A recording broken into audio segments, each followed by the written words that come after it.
வணக்கம் sir. Suresh sir. Sir நீங்க பேசுறது கேட்கல எனக்கு. ஆ, வணக்கம் மேடம். வணக்கம் மேடம். சார். இன்னும் யாரும் ஜாயிண்ட் ஆகல போல இல்ல. எந்திரிக்கல போல. வரட்டும், வரட்டும், வரட்டும். 5 முதல்ல. மணிங்கிறது பெரிய விஷயமா இருக்கு இப்ப. ஆமா சார். நீங்க என்ன பண்றீங்க சார்? பிரிண்டிங் பிரஸ் வச்சிருக்கேன் மேடம்.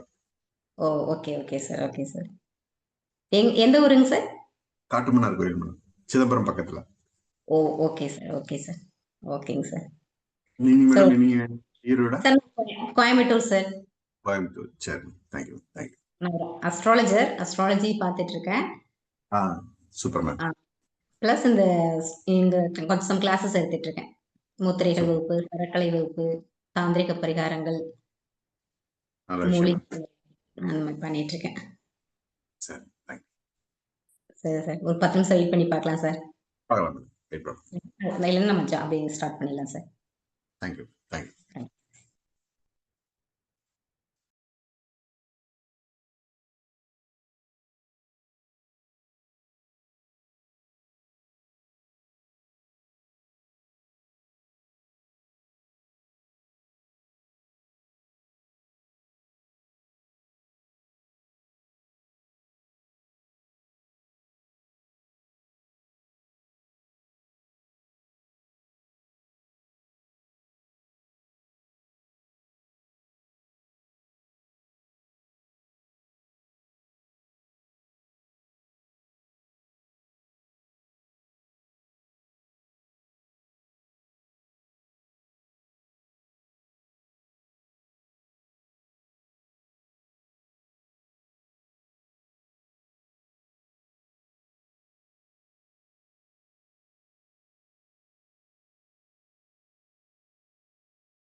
ஓகே, நம்ம ஸ்டார்ட் பண்ணிடலாங்களா?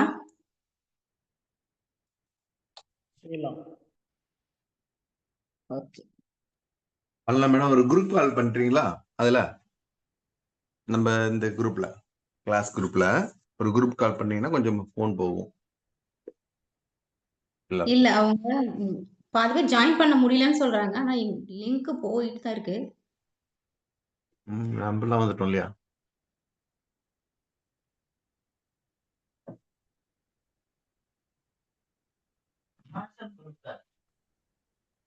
வாட்ஸ்அப் குரூப் கால் பண்ணீங்கன்னா உங்களுக்கு ஃபோன் போகும் எல்லாருக்கும். ஓகே, ஒரே நிமிஷம்.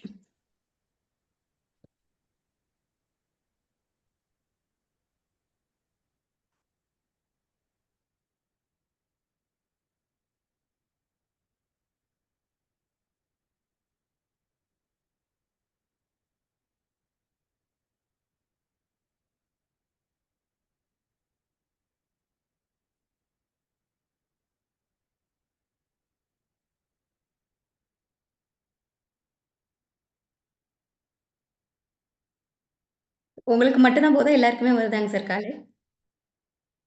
ஓகே.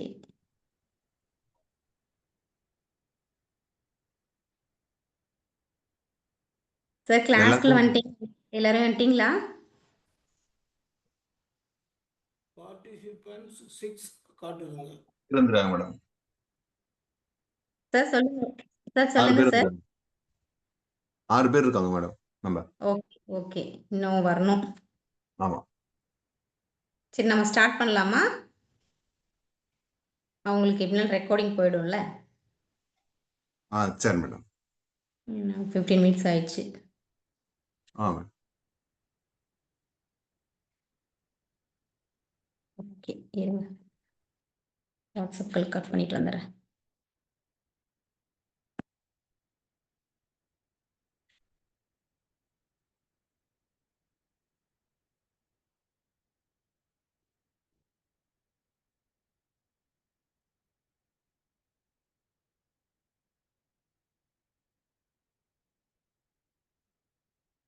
வீடியோ தெரியுதுங்களா? Yes ma'am. ஸ்கிரீன்ல வரலாமே. ஒரு சார் இருந்தாரு, அவங்களும் வெளியே போயிட்டாங்க போல. லோகநாதன் சார் இருந்தாங்க. சரி, ஓகே. ஒரு சின்ன ப்ரேயரோட நம்ம ஸ்டார்ட் பண்ணிடலாமா? ஓகே. 2 கைகளையும் இப்படி நீங்க கோர்த்து நெஞ்சுக்கிட்ட வச்சுக்கோங்க. இப்படி வைக்கும்போது நம்மளுடைய 2 பக்கம் மூளையும் ஆக்டிவேட் ஆகும். ஸோ நம்ம ஒரு சின்ன ப்ரேயர் பண்ணிக்கலாம். பிரபஞ்சத்திற்கு நன்றி, பஞ்சபூதங்களுக்கு நன்றி, நவகிரகங்களுக்கும் 27 நட்சத்திர மண்டலங்களுக்கும் 12 ராசி மண்டலங்களுக்கும் குலதெய்வம் இஷ்ட தெய்வங்களுக்கு நன்றி, குருமார்களுக்கு நன்றி, தாய் தந்தைக்கு நன்றி, சித்தர் பெருமக்களுக்கு நன்றி, இந்த நாளை தந்ததற்காக நன்றி, இந்த நாளில் நடக்க இருக்கும் அனைத்து நல் நிகழ்வுகளுக்காகவும் நன்றி. தெரிந்தோ தெரியாமலோ, அறிந்தோ அறியாமலோ, சொல்லால் செயலால் வாக்கால் எண்ணத்தால் என்னால் யாரெல்லாம் மனக்காயப்பட்டிருக்காங்களோ எல்லார்கிட்டையும் நான் மனசார நான் மன்னிப்பு கேட்டுக்கிறேன். அதே போல் என்னை யார் காயப்படுத்தி இருந்தாலும் அவங்களையும் நான் மனசார மன்னிச்சிட்டேன்.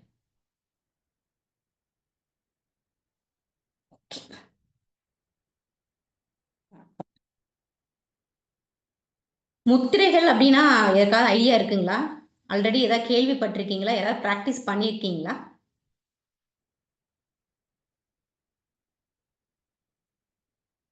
முத்திரைகள் பற்றி யாருக்கும் இது வரைக்கும் எதுவும் தெரியாது இல்லைங்களா? சரி, ஓகே. முத்திரைகள் அப்படின்னா நம்ம எல்லாமே பஞ்சபூதத்தால் ஆனது எல்லாருக்குமே தெரியும் இல்லைங்களா? நம்ம அண்டத்துல இருக்கிறதா நம்மளுடைய பிண்டத்துல இருக்குது அப்படின்னு சொல்றாங்க. நம்மளுடைய அண்டத்துல என்னவெல்லாம் இருக்குது, அதே போல நம்ம பிண்டத்துல என்னவெல்லாம் இருக்குது அப்படின்னு ஃபர்ஸ்ட் நம்ம தெரிஞ்சுக்கலாம். நம்ம உடம்பு ஃபுல்லாமே இந்த உலகம், இந்த அண்டம் எல்லாமே பஞ்சபூதத்தால் ஆனது இல்லைங்களா? அப்போ அந்த பஞ்சபூதங்கள் எப்படி உருவானது அப்படின்னு சொல்லிட்டு நம்ம ஒரு சின்ன ஒரு ஸ்டோரி மாதிரி பார்க்கலாம். நமக்கு ஃபர்ஸ்ட் அண்டத்துல ஒரு ஃபர்ஸ்ட் ஒரு எனர்ஜி உருவாச்சு சரிங்களா? அந்த எனர்ஜியை தான் நம்ம வந்து ஆதி பராசக்தி அப்படின்னு சொல்லி சொல்றாங்க. அப்போ அந்த ஆதி பராசக்தி அப்படின்ற எனர்ஜியிலிருந்து பராசக்தி அப்படின்ற எனர்ஜி வந்து பிரிஞ்சு வந்தது. ஒரே ஒரு விஷயம்.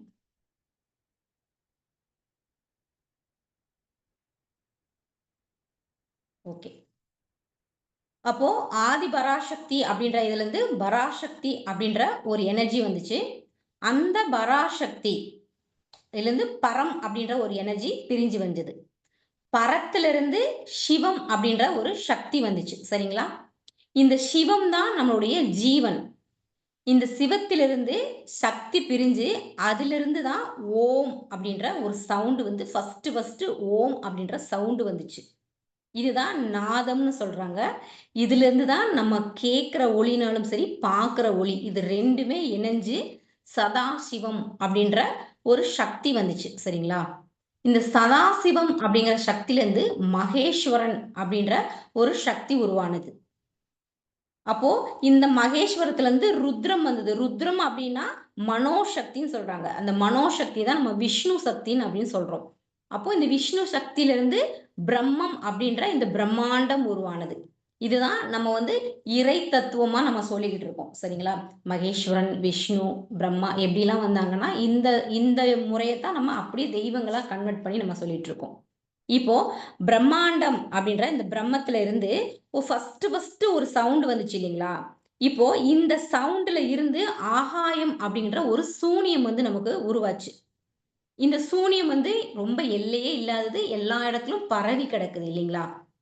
அப்போ இந்த ஆகாயத்து கூட வாயு மூலக்கூறுகள் எல்லாம் சேர்ந்து உராய்ந்து நெருப்பு அப்படிங்கிற பஞ்சபூதம் வந்தது. இந்த நெருப்பு பஞ்சபூதம் கொஞ்ச நாள் அப்படியே ரொம்ப ரொம்ப வருஷங்கள் ஆன உடனே அது வந்து ஒரு குளிர்ந்து நீரா மாறுச்சு. அந்த நீர் என்ன பண்ணுது? பனிக்கட்டியா உறைஞ்சு அதாவது நிலம்ன்ற ஒரு பரப்பு. இப்படிதான் நம்மளுடைய பஞ்சபூதங்கள் வந்து உருவாச்சு. சரிங்களா? இப்ப அடுத்து அந்த நிலத்துல நம்ம உயிர் சக்தி வந்து உருவாச்சு. அப்போ உயிர் சக்தியில அன்னம் அப்படிங்கிற புல், பூண்டு, தாவரங்கள் எல்லாமே உருவானது. இப்போ மனிதன் எப்படி இருக்கான்? சென்டர்ல இருக்கிறாங்க. மேல பிரபஞ்சம் இருக்கு. கீழ வந்து நிலம் இருக்கு. அப்போ நிலத்தையும், பிரபஞ்சத்தையும் கனெக்ட் பண்ற ஒரு கனெக்டிவிட்டி தான் நம்மளுடைய மனுஷன். சரிங்களா? அப்போ ஃபர்ஸ்ட் பிரபஞ்ச சக்தி நம்ம தலையில தான் இறங்குது. நம்ம தலையில தான் நம்ம சகஸ்ரநாமம் அப்படி சக்கரம் சொல்லுவோம் இல்லைங்களா? சாரி. அந்த சதாசிவம் வந்து ஃபர்ஸ்ட் நம்ம தலையில அந்த பிரபஞ்ச சக்தி இறங்குது.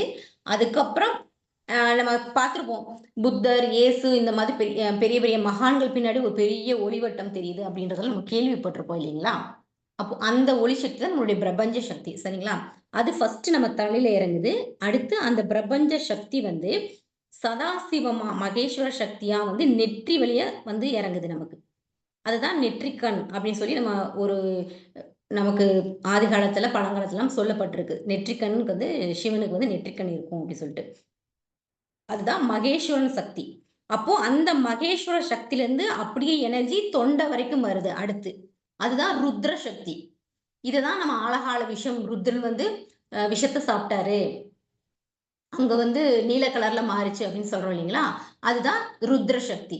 இந்த ருத்ர சக்தி அடுத்து கொஞ்சம் நெஞ்சு வரைக்கும் இறங்கி விஷ்ணு சக்தியா மாறுச்சு. விஷ்ணு தான் மாயை. சரிங்களா? இந்த உலகம் விஷ்ணு தான். விஷ்ணு சக்தி தான் மனம், நம்மளுடைய மனம். சரிங்களா? மனம் தான் உலகம்னு சொல்றோம். நாராயணனே உலகம் அப்படின்னு சொல்றத கான்செப்ட் எல்லாம் இதுதான். ஏன்னா நம்முடைய தூங்குனா நமக்கு வந்து நாராயணன் தெரியவாரா? தெரிய மாட்டார் இல்லைங்களா? அப்போ ஒவ்வொருத்தவங்களுக்கும் மனம் எப்போ விழிக்குதோ அதுதான் அவங்களுடைய படைப்பினுடைய இது. சரிங்களா? அப்போ விஷ்ணு சக்தி நம்மளுடைய நெஞ்சுக்குழியில இருந்து கீழே நம்ம அடிவயிறு வரைக்கும் நமக்கு நம்மளுடைய விஷ்ணு சக்தி இயங்குது. அதுக்கடுத்து அடிவயிறுல இருந்து கீழே வரைக்கும் பிரம்மம் இயங்குது. சோ இதத்தான் நம்ம 7 சக்கரங்களா நம்ம வந்து குறிப்பிடுறாங்க.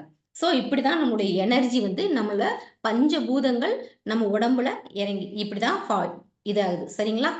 புரியுதுங்களா இது? நான் பேசுறது புரியுதா? எஸ் மேம், இல்ல எஸ் மேம். ஃபாஸ்டா போறேனா? இல்ல மேடம், கரெக்டா இருக்கு மேடம். ஓகே. அடுத்து வந்து இப்படிதான் நம்ம வந்து உலகம் வந்து உருவாச்சு. அன்னசாரம் அப்படின்னா இறைன்னு அர்த்தம். இறை அப்படின்னா என்னன்னா சாப்பிடுறவன் அர்த்தம். அப்போ இறையை சாப்பிடுகிறவன் தான் இறைவன். சரிங்களா? சோ எந்த ஜீவசாரத்துல மனம் சரியா இயங்கி அங்க ஜீரணம் சரியா நடக்குதோ அங்க இறை சக்தி உருவாகுது. சரியா? அதுதான் இறை சக்திக்குரிய உடல். அப்போ இறை அதாவது டைஜஷன் பண்ற தன்மை, ஜீரணமாகிற தன்மை இல்லாத போது அங்க வந்து ஒரு அழிவு ஏற்படுது. அப்போ அந்த அழிவுனா என்ன? அங்க ஒரு யமசக்தி வந்துருது இல்லைங்களா? அப்போ டைஜஷன் சரியா இல்ல அப்படின்னா அங்க யமசக்தி வந்துரும். யமசக்தி வந்துருச்சுன்னா இறை சக்தி போயிடும். சோ இதுதான் நம்ம யமன் அப்படின்லாம் சொல்றோம். சோ இந்த இறை சக்திய வச்சுக்கிறவங்க தான் இறைவன் அப்படின்னு சொல்றோம். இதுதான் நம்ம இறைவன், நம்ம யமன், நம்மளுடைய தெய்வங்கள் இது எல்லாமே இதுதான் உண்மையான தத்துவம். இந்த தத்துவத்த அப்படியே நம்ம ஆன்மீகமா நம்ம கொண்டு வந்துட்டோம். சரிங்களா? நம்ம அண்டத்துல பெரிய அளவு ஆகாயம் இருக்கு இல்லைங்களா? அந்த ஆகாயம் பறந்து விரிஞ்சு எல்லை இல்லாம இருக்கு. அதை விட அளவுல கொஞ்சம் சிறியதா காற்று இருக்கு. காற்றை விட கொஞ்சம் சிறியதா நெருப்பு இருக்கு. நெருப்பு அதை விட அளவில் கூறியதா நீரு, நீருக்கு அப்புறம் நிலம். இந்த விகிதாச்சாரத்தை நம்ம மறந்துடக்கூடாது. ஆகாயம், அதை விட சின்னதா காற்று, காற்றுக்கு சின்னதா நெருப்பு, நெருப்பை விட சிறிய அளவு நீர், நீரை விட சிறிய அளவு நிலம். இது வந்து அண்டத்துல இருக்கிற ப்ரொபோர்ஷன். அது அப்படியே நம்ம உடம்புல எப்படி இருக்குன்னா பெரிய அதிக அளவுல நிலமா இருக்கு நம்ம உடல்ல. நம்ம உடம்பு தசைகளால் ஆக்கப்பட்டது தானே. நெருப்பும் நீரும் நம்ம ஒரு கதை கேள்விப்பட்டிருப்போம்ல, ஆதி காலத்துல கடவுள் வந்து நெருப்பையும் நீரையும் குழைச்சு மண்ணுல குழைச்சு ஒரு உருவம் உருவாக்கினா, மனுஷனை உருவாக்கினான்னு கேள்விப்பட்டிருப்போம். சோ நம்ம நெருப்பும் நீரும் கலந்து நம்மளுடைய மனித உடல் உருவானது. சோ நமக்கு 50% நிலம் தான் நம்மளுடைய உடம்புல இருக்கு. சரிங்களா? அப்போ நிலம் தான் நம்ம கிட்ட அதிகமா இருக்கு. அதை விட சிறிய அளவுல நம்ம உடம்புல நீர் இருக்குது. அதுக்கு அடுத்த ப்ரொபோர்ஷன்ல நமக்கு நெருப்பு இருக்கு. அதுக்கு அடுத்த ப்ரொபோர்ஷன்ல காற்று. காற்று வந்து நம்ம உடம்புல மணமா செயல்பட்டுட்டு இருக்கு. அதை விட அளவில் ரொம்ப ரொம்ப ரொம்ப சின்னதா ஆகாயம் இருக்கு. ஆகாயம் எப்படி இருக்குன்னா நம்மளுடைய உயிரா இருக்கு. எப்படி அண்டத்துல ஆகாயம் பெரிய அளவு இருந்ததோ அந்த அண்டம் அப்படியே அளவுல சுருங்கி நம்மளுடைய உடல்ல உயிரா கன்வெர்ட் ஆகியிருக்கு. சரிங்களா?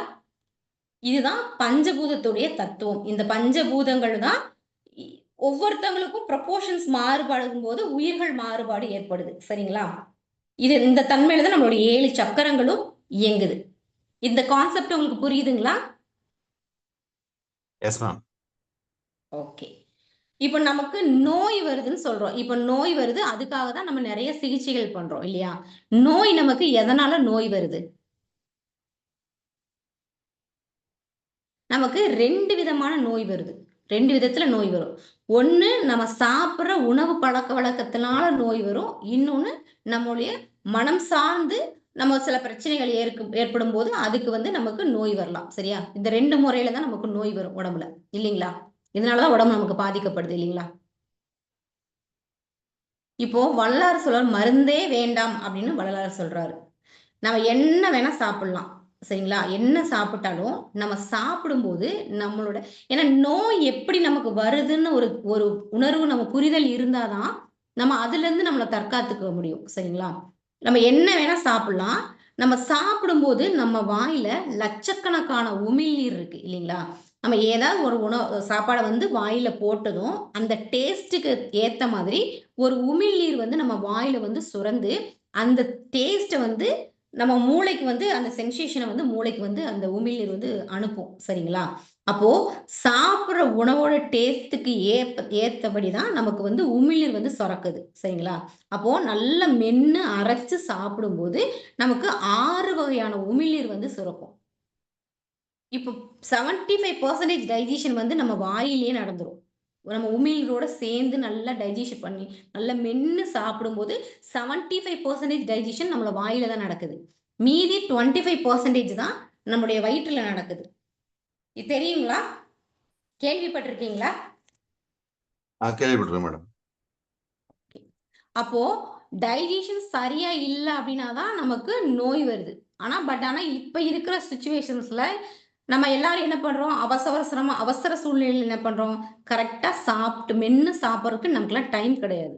உடனே எல்லாத்தையும் அப்படியே உள்ள போட்டு போட்டு விழுங்கிக்கிட்டே இருக்கோம். டபக்கு டபக்குன்னு விழுங்கிறோம்.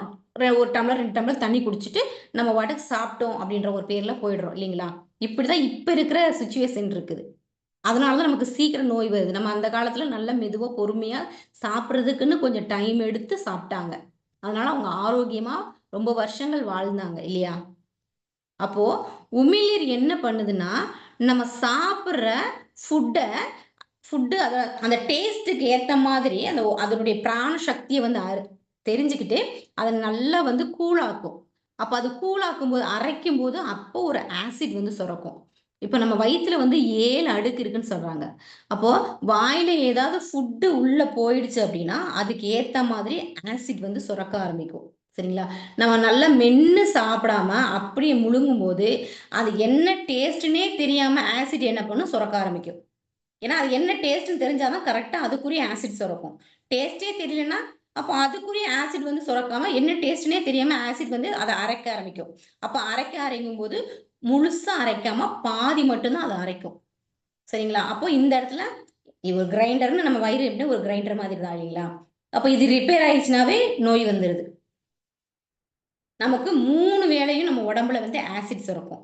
காலையில 8 மணிக்கு ஒரு தடவ ஆசிட் சுரக்கும். மத்தியானம் 1 டூ 3 ஒரு ஆசிட் சுரக்கும்.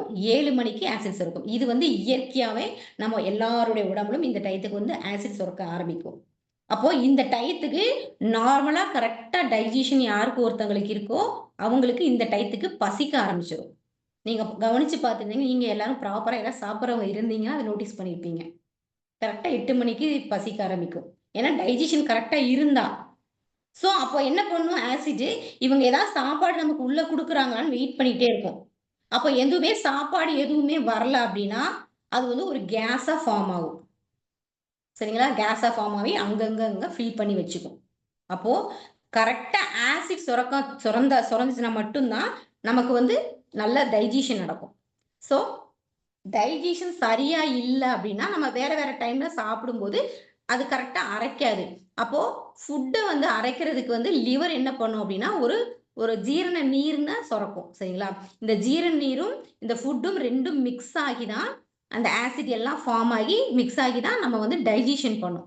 அப்போ இந்த டைஜஷன் கரெக்ட்டா இல்லாத போது தான் நமக்கு நோய் வருது. சரிங்களா? இப்ப நம்ம சிறுகுடல் என்ன பண்ணும் அப்படின்னா, நம்ம கரெக்ட்டா டைஜஸ்ட் பண்ண ஃபுட்ல இருந்து தான் சத்துக்கள ஃபுல்லா சிறுகுடல் எடுத்து மத்த எல்லா இடத்துக்கும் நமக்கு குடுக்கும். சரிங்களா? எனர்ஜி குடுக்கும்.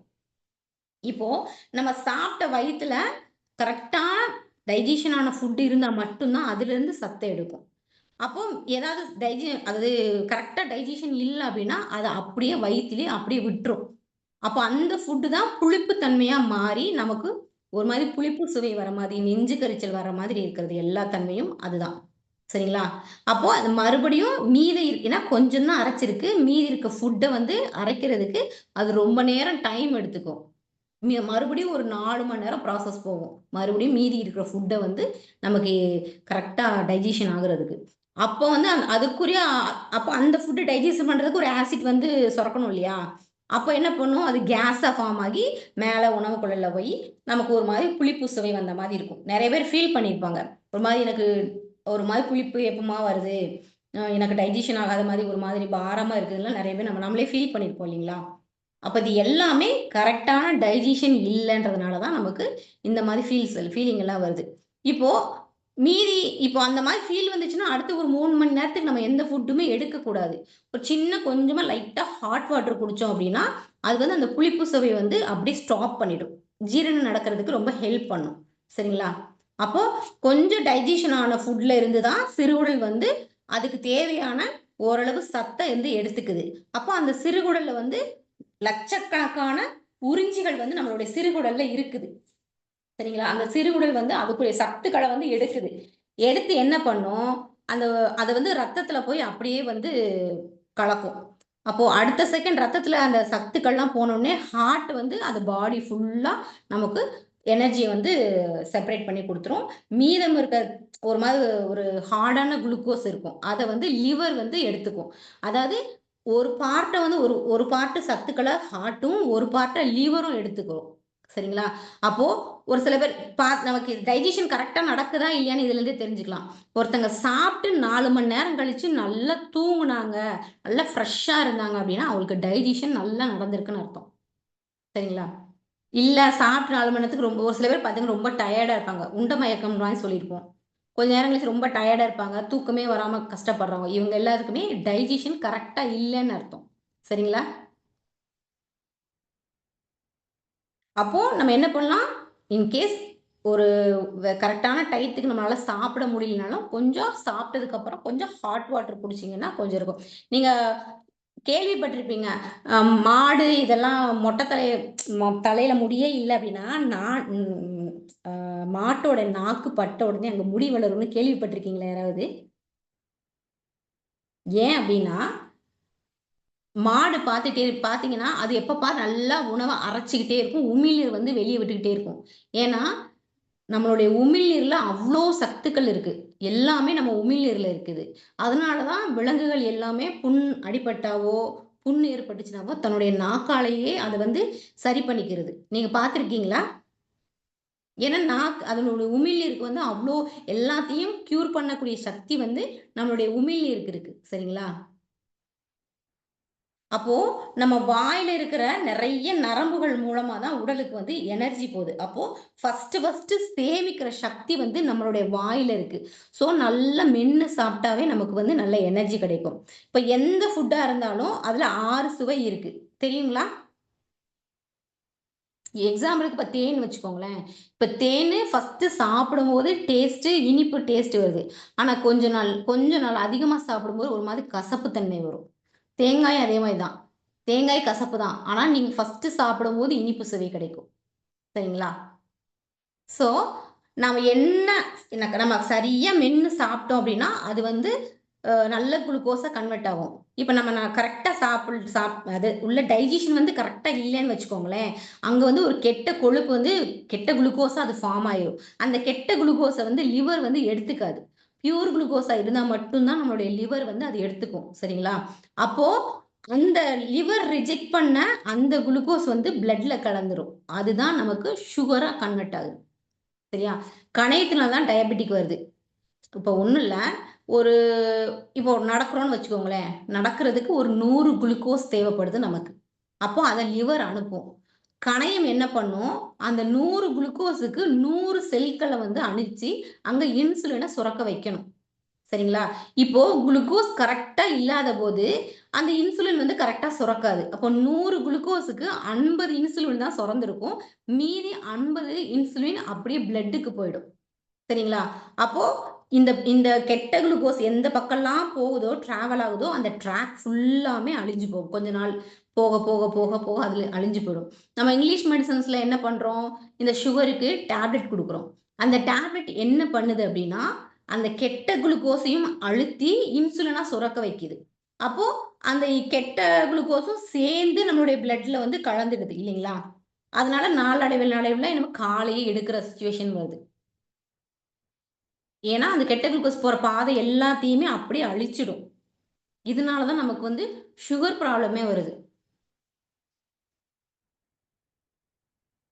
இப்போ சுகர் மட்டும் கிடையாது. மத்த நெறைய ப்ராப்ளம்ஸ் அதனால தான் வருது. இந்த கெட்ட குளுக்கோஸ் போய் என்ன பண்ணும், அங்க போய் ஸ்டாப் ஆகி வச்சுக்கும். அது வந்து கொழுப்பா மாறி, அது நாளடைவுல ஒரு அடைப்புன்ற ஒரு கான்செப்ட்டா கொண்டு வந்துரும். ஸோ, இது எல்லாத்துக்குமே காரணம் நமக்கு டைஜஷன் ப்ராசஸ் கரெக்ட்டா இல்லாதனால தான் நமக்கு நோயே வந்துச்சு. இல்லீங்களா?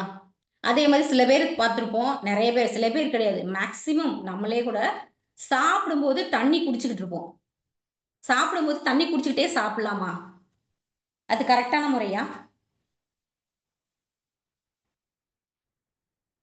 சாப்பிடும்போது நீங்க ஒரு ஃபுட் உள்ள போன உடனே நமக்கு என்னவாகும்?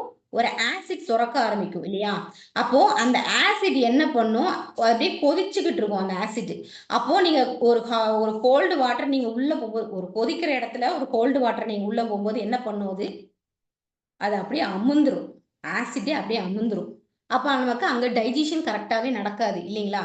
டைஜஷன் கரெக்ட்டா நடந்தா தானே நமக்கு சத்துக்கள் கரெக்ட்டா கிடைச்சு கரெக்ட்டா இதாகும். டைஜஷனே கரெக்ட்டா நடக்கலைன்னா ஸோ, சாப்பிட்டதுக்கு அப்புறம் சாப்பிடும்போது நம்ம வந்து தண்ணி குடிக்கக்கூடாது. சாப்பிட்டதுக்கு அப்புறம் ஒரே ஒரு மொத்த சாப்பாட்டுக்குமே 1 டம்ளர் தண்ணி எடுத்துக்கோங்க. ஏன்னா, நம்ம உணவு குழல்ல கொஞ்சம் கொஞ்சம் அங்கங்க சாப்பாடு ஒட்டியிருக்கலாம். அது ஃப்ரீயா உள்ள போறதுக்காக ஒரே 1 டம்ளர் தண்ணி குடிச்சிட்டு நம்ம விட்டுறணும். ஒரு 1/2 அன் ஹவர் கழிச்சு நமக்கு எவ்வளோ தண்ணி வேணுமோ குடிச்சிட்டோம்னா, டைஜஷன் ப்ராசஸ் நமக்கு நல்லா நடக்கும். டைஜஷன் சரியா நடக்காத போது தான் நமக்கு புளிப்பு ஏப்பம் இந்த மாதிரி நமக்கு ரொம்ப கஷ்டமானது. சில பேருக்கு பேசும்போது வாய் ஸ்மெல் வரும் இல்லையா? இது எல்லாமே கரெக்ட்டான டைஜஷன் இல்லாததுனால தான் நமக்கு இந்த மாதிரி ப்ராப்ளம்லாம் வருது. சரிங்களா? அப்போ நம்மளுடைய உமிழ்நீர்ல எல்லாமே இருக்குது. பாதி டைஜஷன் வந்து நம்ம வாயிலேயே நடக்குது இல்லைங்களா? கரெக்ட் தானே? இப்போ அடுத்து கிட்னின்னு எடுத்துக்கிட்டீங்கன்னா, கிட்னி தான் மேஜர் உறுப்பு நமக்கு இல்லையா? கிட்னிக்கு ஹார்ட்ல இருந்து தான் எனர்ஜி வருது. ஓகேங்களா? அப்ப கிட்னி வந்து நம்ம கால் பகுதி, எலும்பு, தசை, தண்டுவடம் எல்லாத்தையும் பாதுகாத்து, பிளஸ் நம்ம உடம்புல இருந்து கெட்ட நீர வெளியேற்றுறது வந்து கிட்னி தான். ஸோ, கிட்னி ஃபங்ஷன் சரியா இல்லாதபோது, அந்த கெட்ட நீரெல்லாம் அப்படியே போய் ஸ்டோர் ஆகி, நமக்கு கால்ல தான் போய் ஸ்டோர் ஆகும். ஏன்னா, கிட்னியோட ஃபங்ஷன் வந்து கால் தான். அப்ப அங்கெல்லாம் ஸ்டோர் ஆகி கால் வீக்கம் வருது, கால் நடக்க முடியாத வாதம் இது எல்லாமே வருது. இப்படிதான் நமக்கு எல்லாமே நோய் வருது. சரிங்களா? இப்ப நோய் எதனால வருதுன்ற ஒரு கான்செப்ட் புரிஞ்சுதுங்களா? ஓகே. இப்போ இது வந்து உணவு சார்ந்ததுனால நமக்கு நோய் வருது. இதே இது மனம் சார்ந்து எப்படி நோய் வருதுன்னா, நம்ம தேவையில்லாத எண்ணங்கள் வச்சு ஏதாவது ஒரு ஃபீல் பண்ணிக்கிறோம். சரிங்களா? அப்போ அந்த நேரத்துக்கு சாப்பிடுறதுக்கு தோணாது. சாப்பிட தோணாது, முறையற்ற அதாவது கரெக்ட் டயத்துக்கு நம்ம சாப்பாடு எடுத்துக்க மாட்டோம். அப்போ கரெக்டாக சாப்பாடு எடுத்துக்காதது டைஜஷன் ப்ராப்ளம் வருது. ஸோ இந்த 2 முறையில் நமக்கு நோய்கள் வருது. நம்ம இதை கரெக்ட் பண்ணிட்டாவே நமக்கு மேக்சிமம் நோய் வராமல் நம்ம இருந்துக்கலாம், நம்மளா பாதுகாத்துக்கலாம். ஓகேங்களா? இதுக்கு தான் நம்ம நிறைய முறைகள் இருக்குது. அக்குபஞ்சர் இருக்குது, சித்த மருத்துவம் இருக்குது, ஃபுட் ரிஃப்ளெக்ஸாலஜி பண்ணுறோம், ஜோக் பண்ணுறாங்க, ஹேண்ட் ரிஃப்ளெக்ஸாலஜி பண்ணுறாங்க, மோஷா தெரப்பி பண்ணுறாங்க. இது மாதிரி நிறைய தெரப்பிஸ் வந்து நம்மளுடைய நோய்களை நீக்கிறதுக்காக நிறைய தெரப்பிஸ் இருக்குது. நம்மளுடைய முத்திரைகள் சித்தர்கள் கண்டுபிடிச்சது. சரிங்களா? ஏன்னா நாம் இயற்கையிலேயே நம்ம கருவில் இருக்கும்போதே நம்ம முத்திரைகள் செஞ்சுட்டு தான் நம்ம பிறக்கிறோம். ஆதி முத்திரைன்னு கையில் குழந்தைங்கள் வச்சுருப்பாங்க. நேற்று கூட ஒரு போஸ்ட் போட்டிருப்பேன். இது எல்லாமே குழந்தைகள் வந்து நம்ம வயிற்றுல இருக்கும்போதே ஒரு பாதுகாப்பு உணர்வுக்காக. ஏன்னா ஆதி முத்திரை என்ன பண்ணும், நமக்கு ஒரு பாதுகாப்பு உணர்வை கொடுக்கும். ஸோ இந்த மாதிரி முத்திரைகள் நம்ம கருவிலிருந்தே எல்லாத்தோட நம்மளோட இயல்பாகவே தொடர்பில் இருக்குது. சரிங்களா? நம்மளுடைய கை, காது, இது இது எல்லாத்துலேயுமே ஒரு நரம்பும் இருக்கு இல்லையா? சின்ன சின்ன நரம்புகள் இருக்கும். இந்த நரம்புகள் எல்லாமே நம்மளுடைய மூளையோட தொடர்பு இல்லையா? இந்த நரம்பு புள்ளிகளை நம்ம தூண்டும் போது மூளைக்கு வந்து ஒரு சிக்னல் போகுது. ஸோ அது போய் எல்லாத்தையும் கரெக்ட் பண்ணுது. ஓகேங்களா? அப்போ நம்மளோட கை விரல் நுனியில நம்ம பிராண சக்தியை இழுக்கிற ஆற்றல் வந்து நம்ம கை விரல் நுனியில இருக்கு. நிறைய பேர் கேள்விப்பட்டிருப்பீங்க, கிளிசரின் போட்டோ எடுத்தோம் அப்படின்னா அப்போ ஒவ்வொரு விரலுக்கும் ஒரு கலர் இருக்குன்னு பார்த்துருக்காங்க. ஸோ இந்த கலர்ஸ் எல்லாம் நம்மளுடைய கிரகங்களுடைய கலர்களோட மேட்ச் ஆகுது. ஏன்னா கிரகங்களுடைய ரேடியேஷனும் இந்த இந்த ரேடியேஷனும் ஓரளவுக்கு ஒத்து வரதுனால நம்ம கிரகங்களுடைய சக்தி, ஆகர்ஷண சக்தியை நம்ம கைவிரல் மூலமா நம்ம ஈர்க்கிறோம். ஸோ அஸ்ட்ராலஜிக்கெல்லாம் நீங்க பார்க்கும்போது நம்ம கை விரல்கள் மூலமாவே கிரகத்தினுடைய ஆற்றலை நம்ம சரி பண்ண முடியும். சரியா? நிறைய பேர் சொல்லுவாங்க கிரக தோஷம், அந்த தோஷம் இருக்கு, செவ்வாய் தோஷம் இருக்கு, ராகு கேது தோஷம் இருக்கு அப்படின்னு சொல்லி நம்ம நிறைய கேள்விப்பட்டிருப்போம் இல்லைங்களா? ஸோ அது எல்லாத்தையுமே நம்ம முத்திரைகள் மூலமாவே, கை விரல்கள் மூலமா முத்திரைகள் செய்வதன் மூலமாவே நம்ம கிரக தோஷங்களையும் நம்ம சரி பண்ணிக்க முடியும். ஓகேங்களா? பஞ்சபூதங்களே நம்ம கண்ட்ரோல் பண்ண முடியும். இப்போ ஒண்ணும் இல்ல, நம்ம சாமி கும்பிடுறோம். நம்ம சாமி கும்பிடும் போது என்னவெல்லாம் பண்ணுவோம்? ஃபர்ஸ்ட் நம்ம சாமி ரூமை கிளீன் பண்ணுவோம். கிளீன் பண்ணும்போது அந்த இடத்துல ஆகாயம், வெற்றிடம் வந்துருச்சு, ஆகாயம் வந்துருச்சு. சரிங்களா? தண்ணி வைக்கிறோம், காத்துக்கு ஊதுபத்தி கொளுத்துறோம். சரிங்களா? படையில் வைக்கிறோம். இப்போ இந்த பஞ்சபூதங்களும் நம்ம இறை வழிபாட்டில நம்ம முன்னோர்கள் கொண்டு வந்தாங்க. அப்போ பஞ்சபூதங்கள் எந்த இடத்துல ஒண்ணா இருக்குதோ அந்த இடத்துல மனம் ஒன்றி நம்ம நினைக்கிறது எல்லாமே நடக்கும். ஸோ அதுக்காக தான் நம்ம முன்னோர்கள் நம்ம இறை வழிபாட்டுல பஞ்சபூதங்கள் கொண்டு வந்தவங்க. படையல் அப்படின்ற ஒரு கான்செப்ட் கொண்டு வந்தாங்க. நம்ம முன்னோர்கள் செஞ்ச எல்லாமே அறிவியல் தான். அறிவியலை அப்படியே ஆன்மீகமா கன்வெர்ட் பண்ணிட்டோம், அவ்வளவுதான். ஏன்னா அறிவியலோட சொன்னா யாரும் அக்செப்ட் பண்ணிக்க மாட்டாங்க. சில விதண்டாவாதங்கள் பேசுவாங்க. ஸோ ஆன்மீகத்தோட சேர்ந்து சொல்லும்போது அட்லீஸ்ட் ஒரு பயத்திலேயாவது அதை செய்வாங்க அப்படின்றதுக்காக தான் ஆன்மீகமா நம்ம முன்னோர்கள் சொன்னாங்க. சரிங்களா? புரியுதுங்களா நான் சொல்றது? Okay madam. Okay okay. இப்போ வந்து மண் மண் அப்படின்னா நிலம். நிலம் வந்து நம்ம உடம்புல எப்படி இருக்கு அப்படின்னா ரொம்ப திடமா இருக்குது. நம்ம உடம்புல இருக்க சாலிடா இருக்கிற எல்லா பார்ட்ஸுமே மண்ணு தான். சரிங்களா? நம்ம தசைகளா இருக்கட்டும், ஸ்பிளீனு, இது எல்லாமே, அதாவது உடம்புல எங்கெல்லாம் திடமான பொருள்கள் இருக்கோ அது எல்லாமே மண் சார்ந்தது. சரிங்களா? அடுத்து நீர் எப்படி இருக்குன்னா லிக்யூடா இருக்கிற எல்லாமே நீர். லிக்யூடா என்ன இருக்குது? நம்ம லிக்யூடாவும் குளிர்ச்சியாகவும், ஒரு இடத்துல தொட்டா குளிர்ச்சியா இருக்கும், அந்த இடத்துல நீர் இருக்குன்னு அர்த்தம். இப்ப நம்ம பிளட் வந்து லிக்யூடா இருக்குது. நம்ம பிளட்ல என்னவெல்லாம் இருக்குது? பிளட் கொஞ்சம் ஹீட்டா இருக்குது. அப்போ அங்க நெருப்பு வந்துருது. அப்புறம் பிளட்ல பிளட் செல்ஸ் இருக்கும். செல்ஸ் எப்படி இருக்கும்? ஒரு ஒரு எப்படி சொன்ன சாலிடா இருக்கும் இல்லைங்களா? அப்போ அங்க வந்து மண் வந்துருது. அப்போ நம்ம உடம்புல ஒவ்வொரு பகுதியும் இந்த பஞ்சபூதங்கள் சேர்ந்து சேர்ந்து தான் இருக்கு. காற்றுனா காற்று நம்ம சுவாசிக்கிறோம். நம்ம நம்ம அசைவுகள் பண்றோம் இல்லையா? கை கால்லாம் ஆட்டி அசைக்கிறோம், நடக்கிறோம். எல்லா மூவ்மெண்ட்டுக்குமே காற்று தான் காரணம். சரிங்களா?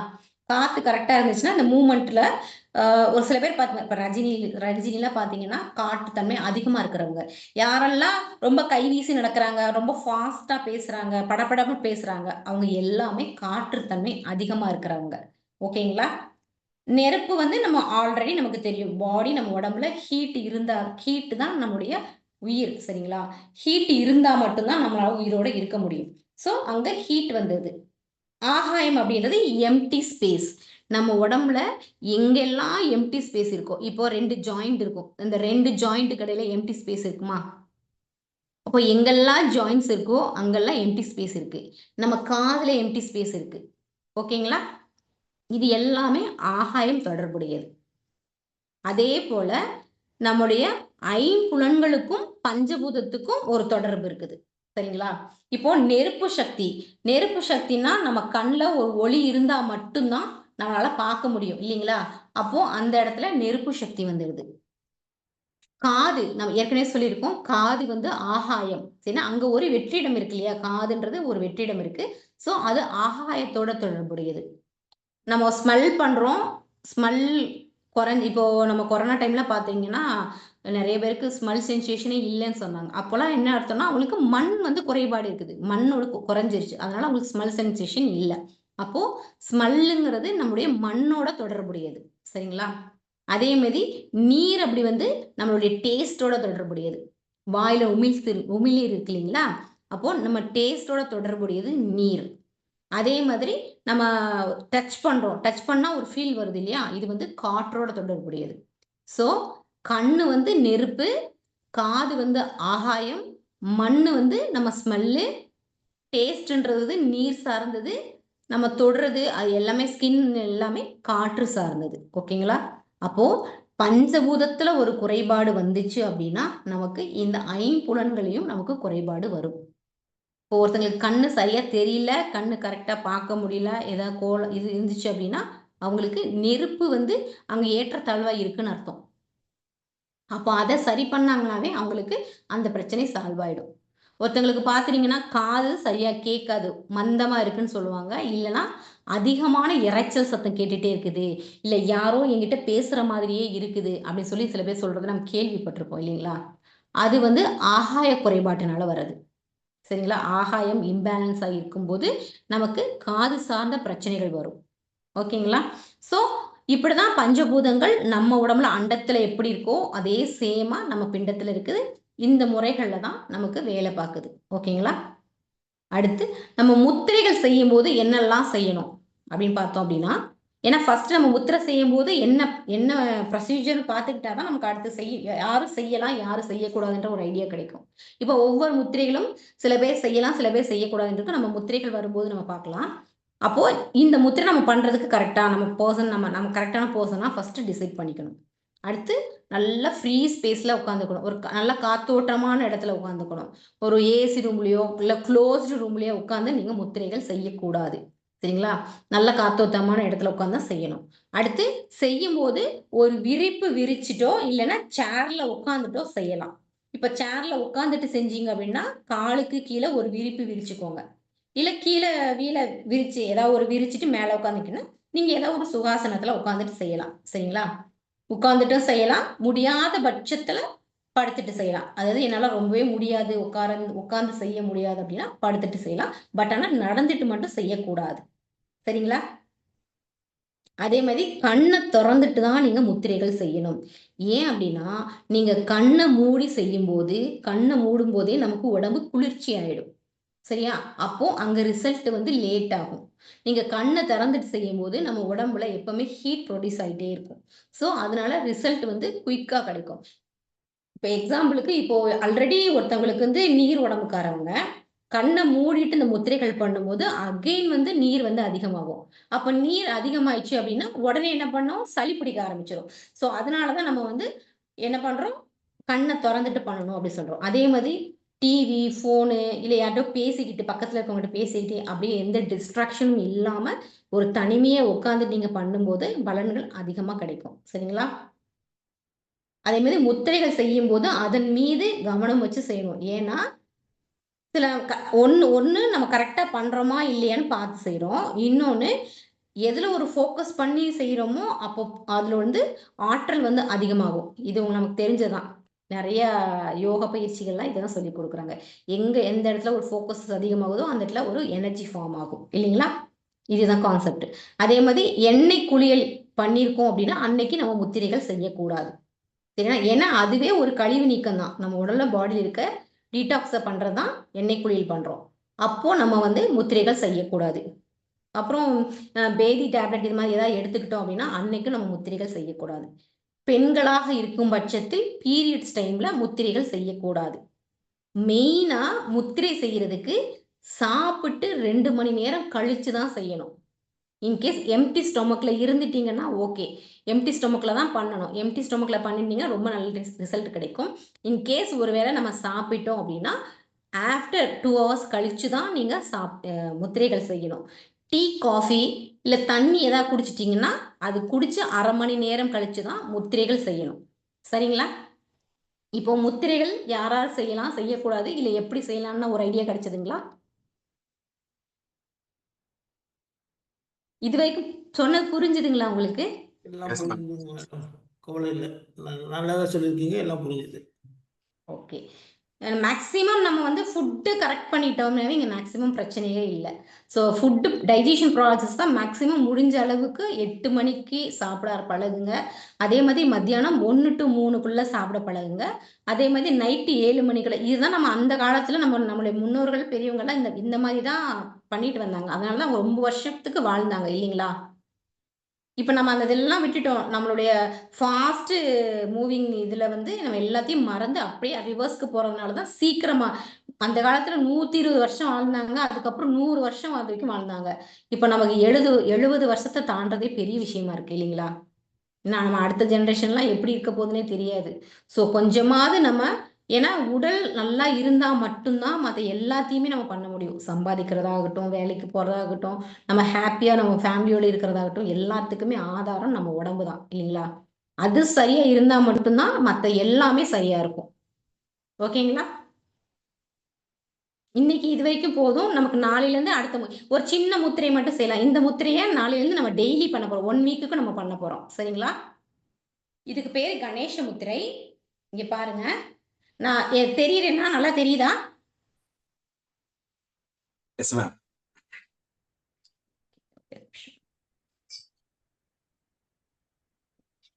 கைகளை இப்படி கோர்த்துக்கணும். இந்த 2 விரல்கள் மட்டும்தான் கோர்க்கணும். இங்க நெஞ்சு கீழே வச்சுக்கிட்டு தெரியுதுங்களா? Yes, ma'am. Yes, ma'am. Okay. இதுக்கு பேரு வந்து கணேச முத்திரை. சரிங்களா?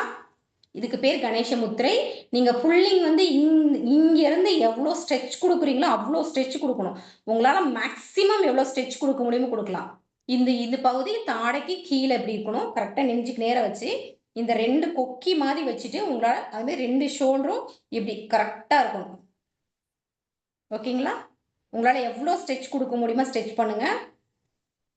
சூனியம் 1 2 3 4 5 6 7 8 9 10 அகைன் அப்படி இப்படி மாத்திட்டு அகைன் மறுபடியும் 10 கவுண்ட் எடுக்கிறீங்க. சரிங்களா? மறுபடியும் அகைன் மாத்திட்டு ஒரு 10 கவுண்ட். இந்த மாதிரி ஒரு 3 செட் பண்ணுங்க. இது கணேச முத்திரை பண்ணும்போது என்ன பண்ணும்னா நம்ம உடம்புல எங்கெங்கெல்லாம் தசைகள் பிடிச்சிருக்கோ எங்கெல்லாம் இறுக்கமா இருக்கோ அது எல்லாமே ரிலாக்ஸ் ஆகும். சில பேருக்கு நெஞ்சுக்கிட்ட பிடிக்குது, இப்ப இங்க ஷோல்டர் கிட்ட எல்லாம் ரொம்ப பெயினா இருக்கு, இல்ல பேக்ல எல்லாம் ரொம்ப பெயினா இருக்குலாம் நம்ம பார்த்திருப்போம் இல்லைங்களா? ரொம்ப பிடிச்சுக்கிட்டு இருக்க மாதிரி இருக்குது, தசைகள்லாம் ரொம்ப டைட்டா இருக்கிற மாதிரி சொல்லுவோம். பார்த்திருக்கீங்கல்ல? நமக்கே அந்த ஃபீல் இருந்திருக்கும். அது எல்லாமே இந்த கணேச முத்திரை செய்யும் போது நமக்கு கியூர் ஆகும். ஓகேங்களா? புரியல? Yes, ma'am. Yes, ma'am. Okay. இன்னைக்கு இந்த ஒரு முத்திரை மட்டும் நம்ம பார்க்கலாம். நம்ம நாளையிலேருந்து டெய்லியும் இந்த முத்திரையோட சேர்த்து அடுத்தடுத்த முத்திரைகள் நம்ம டெய்லி செஞ்சுட்டு வரலாம். ஓகேங்களா? இன்னைக்கு கிளாஸ் புரிஞ்சதுங்களா? ஸ்லோவா இருந்துச்சா இல்ல ரொம்ப ஃபாஸ்டா இருந்த மாதிரி இருக்கா? கரெக்டா இருந்துச்சு மேடம். ஓகே. ஏன்னா நம்ம ஃபர்ஸ்ட் நமக்கு நோய் எதனால வருது, நம்ம பாடி என்ன கான்செப்ட் இது நம்ம புரிஞ்சாதான் எதுனா ஏன்ற வேர் காரணம் நமக்கு தெரியணும். அது தெரிஞ்சா மட்டும்தான் நம்ம அதுல இருந்து நம்ம கரெக்ட் பண்ணிக்குவோம் இல்லைங்களா நம்மள? சரிங்களா? நம்ம நாளைக்கு அடுத்தடுத்த முத்திரை பஞ்சபூத முத்திரைகள் பத்தி நம்ம பார்க்கலாம். சரிங்களா? ஏதாவது டவுட்ஸ் இருக்குங்களா? இல்லைங்க, இப்போதைக்கு ஒன்றும் இல்லை. நாளைக்கு ஓகே. இந்த செய்தி இருப்பாங்க. நாளைல இருந்து ஆமா. இப்போ முடிஞ்சா இன்னைக்கு இப்ப எம்டி ஸ்டொமக்ல இருக்கிறீங்க அப்படின்னா ஒரு ஒரு 10 மினிட்ஸ் வந்து இந்த கணேச முத்திரை செய்யுங்க. ஓகேங்களா? கணேச முத்திரை செய்யுங்க. ஒரு 10 மினிட்ஸ் செய்யுங்க. டெய்லியுமே ஒரு 5 மினிட்ஸ் டெய்லி நம்ம முத்திரைகள் செய்யும். ஏன்னா இது ஒரு ஸ்டார்ட்டிங் மாதிரி உங்களுக்கு. ஒரு பழக்க ஆரம்பிச்சிட்டீங்கன்னா டெய்லியுமே அதை செய்ய ஆரம்பிச்சுக்குவீங்க. ஓகேங்களா? இன்னைக்கு ஒரு 10 மினிட்ஸ் அப்படியே உட்காந்துட்டு கிளாஸ் முடிஞ்சதுக்கப்புறம் அமைதியா ஒரு இடத்துல உட்காந்துட்டு ஃபர்ஸ்ட் இந்த முத்திரையை செஞ்சுக்கோங்க. இப்படி செய்யும்போது அஞ்சலி முத்திரை இதுக்கு பேரு. இந்த முத்திரை செய்யும்போது நமக்கு ரைட்டு லெஃப்ட் 2 பிரைனுமே கரெக்டா ஈக்குவலா இருக்கும். ஒரு கான்சன்ட்ரேஷன்ஸ் அதிகமா இருக்கும். நீங்க எப்பல்லாம் உங்களுக்கு வந்து ஒரு ரொம்ப கான்சன்ட்ரேஷன் எனக்கு கரெக்ட்டா இல்ல, மைண்ட் ரொம்ப ஆசிலேஷனா இருக்குது, ஒரு டிசிஷன் எடுக்க முடியல, ரொம்ப மைண்ட் வந்து காமா இல்ல அப்படின்னா, நீங்க ஒரு 5 மினிட்ஸ் இந்த அஞ்சலி முத்திரையில உட்கார்ந்திருந்தீங்கன்னா, கண்டிப்பா உங்க மைண்ட் வந்து ரொம்ப காம் ஆயிடும். ஓகேங்களா? நாளைக்கு பார்க்கலாமா? ஓகே. நன்றி. நம்ம நாளைக்கு பார்க்கலாம்.